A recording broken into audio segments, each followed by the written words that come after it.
بسم اللہ الرحمن الرحیم۔ السلام علیکم ورحمۃ اللہ وبرکاتہ۔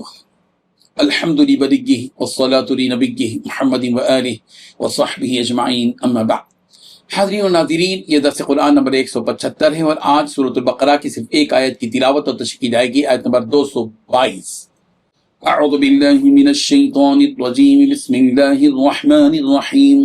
وَيَسْأَلُونَكَ عَنِ الْمَحِيضِ قُلْ هُوَ أَذًى فَاعْتَزِلُوا النِّسَاءَ فِي الْمَحِيضِ وَلَا تَقْرَبُوهُنَّ حَتَّى يَطْهُرْنَ فَإِذَا تَطَهَّرْنَ فَأْتُوهُنَّ مِنْ حَيْثُ أَمَرَكُمُ اللَّهُ إِنَّ اللَّهَ يُحِبُّ التَّوَّابِينَ وَيُحِبُّ الْمُتَطَهِّرِينَ۔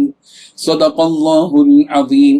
لفظی ترجمہ یوں ہے، وَيَسْأَلُونَكَ، اور لوگ آپ سے سوال کرتے ہیں، عن المحیض، حیض کے بارے میں، قل آپ کہہ دیجئے، هو اذی، کہ وہ گندگی ہے، فاعتزلوا النساء، پس تم عورتوں سے الگ رہو، فی المحیض، حیض کی حالت میں، ولا تقربوهن، اور ان سے قربت نہ کرو، حتی یطہرن، جب تک کہ وہ پاک نہ ہو جائیں، فاذا تطہرن، ہاں جب وہ پاک ہو جائیں تو فاتوهن، تو ان کے پاس جاؤ، من حیث امرکم اللہ، اس طریقے سے جس طریقے سے اللہ نے تم کو حکم دیا، ان اللہ، بے شک اللہ، یحب التوابین، توبہ کرنے والوں سے محبت کرتا ہے، ویحب المتطہرین، ان سے بھی محبت کرتا ہے جو خوب پاک صاف رہیں۔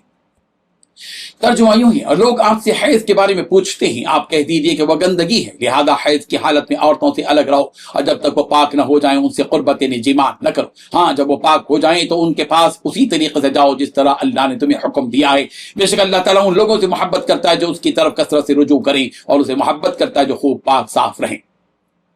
اس آیت میں 6 باتیں بتلائی گئی ہیں۔ پہلی بات، لوگ آپ سے حیض کے بارے میں پوچھتے ہیں۔ دوسری بات، آپ کہہ دیجیے کہ وہ گندگی ہے۔ تیسری بات، حیض کی حالت میں عورتوں سے الگ رہو۔ چوتھی بات، جب تک وہ پاک نہ ہو جائیں ان سے قربت نہ کرو۔ پانچویں بات، ہاں جب وہ پاک ہو جائیں تو ان کے پاس اسی طریقے سے جاؤ جس طرح اللہ نے تم کو حکم دیا۔ چھٹی بات، بے شک اللہ ان لوگوں سے محبت کرتا ہے جو اس کی طرف کثرت سے رجوع ہوتے ہیں، اور ان سے محبت کرتا ہے جو خوب پاک صاف رہے۔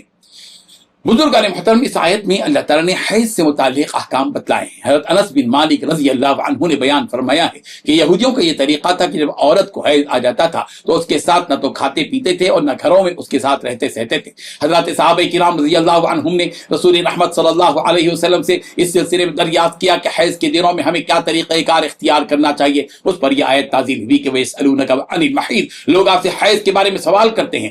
حضور اکرم صلی اللہ علیہ وسلم نے اس سلسلے میں فرمایا کہ جماع کے سوا سب کچھ کرو، یعنی اپنی عورتوں کے ساتھ ان دنوں میں کھانے پینے، رہنے سہنے، اٹھنے بیٹھنے اور لیٹنے کی اجازت ہے۔ یہودیوں کو جب اس بات کی اطلاع ہوئی تو کہنے لگے کہ یہ شخص تو ہر چیز میں ہماری مخالفت کرنے کا ارادہ کیے ہوئے۔ ان کی یہ بات سن کر حضرت اسید بن حضیر اور عباد بن بشیر رضی اللہ عنہما آپ علیہ الصلوۃ والتسلیم کی خدمت میں حاضر ہوئے اور کہا کہ یا رسول اللہ، یہودی ایسی باتیں کہتے ہیں تو کیا ہم ایسا نہ کریں کہ حیض والی عورتوں کے ساتھ رہنا چھوڑ دیں؟ یہ سن کر رسول رحمت صلی اللہ علیہ وسلم کا چہرہ متغیر ہو گیا۔ قرآن مجید حیض کے سلسلے میں یہ بات بتلا دی کہ یہ گندگی ہے۔ باقی کا تقاضا یہ ہے کہ ان دنوں میں عورتوں سے علیحدگی اختیار کی جائے۔ علیحدگی کا مطلب یہ ہے کہ ان دنوں میں ان سے مباشرت نہ کی جائے جب تک کہ وہ پاک نہ ہو۔ جب پاک ہو جائیں تو اللہ تبارک و تعالیٰ نے جس طرح قربت کا حکم دیا اسی طرح عورت کے پاس جائیں۔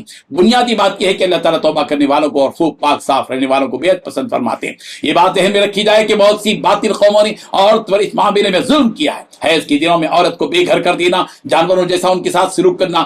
اسلام اعتدال، انصاف اور احسان پر مذہب مبنی ہے، وہ انسانیت کی عظمت کی تعلیم اور تلقین کرتا ہے۔ اس سلسلے میں رسول رحمت صلی اللہ علیہ وسلم کا عمل خود بہترین نمونہ ہے۔ صحیح بخاری میں ہے کہ حضرت عائشہ صدیقہ رضی اللہ عنہا نے بیان فرمایا کہ وہ حیض کے زمانے میں رسول اللہ صلی اللہ علیہ وسلم کے مبارک سر میں کنگھی کر دیا کرتی تھی۔ وہ فرماتی ہیں کہ حیض کے زمانے میں رسول اللہ صلی اللہ علیہ وسلم میری گود میں تکیہ لگا کر قرآن شریف کی تلاوت کیا کرتے تھے۔ صحیح مسلم میں ہے کہ حضرت عائشہ صدیقہ رضی اللہ عنہا نے بیان فرمایا کہ زمانے حیض میں پانی پی کر میں نبی رحمت صلی اللہ علیہ وسلم کو برتن دے دیتی تھی۔ آپ علیہ الصلوۃ والسلام میرے منہ کی جگہ منہ لگا کر پانی پی لیتے تھے، اور میں اپنے دانتوں سے ہڈی کا گوشت چھڑا کر کھا لیتی تھی، پھر آپ کو دے دیتی تھی تو آپ میرے منہ کی جگہ منہ لگا کر کھا لیا کرتے تھے۔ اللہ تبارک و تعالیٰ ان حقیقتوں کو سمجھنے کی توفیق عطا فرمائے، آمین۔ وآخر دعوانا ان الحمد للہ رب العالمین۔ ڈیلی درس قرآن کو سبسکرائب کیجئے، اپنے تاثرات اور مشورے ارسال کیجئے، اور متعلقین کے گروپ بنا کر انہیں روزانہ درس قرآن بھیجیں اور اجر ثواب پائیں۔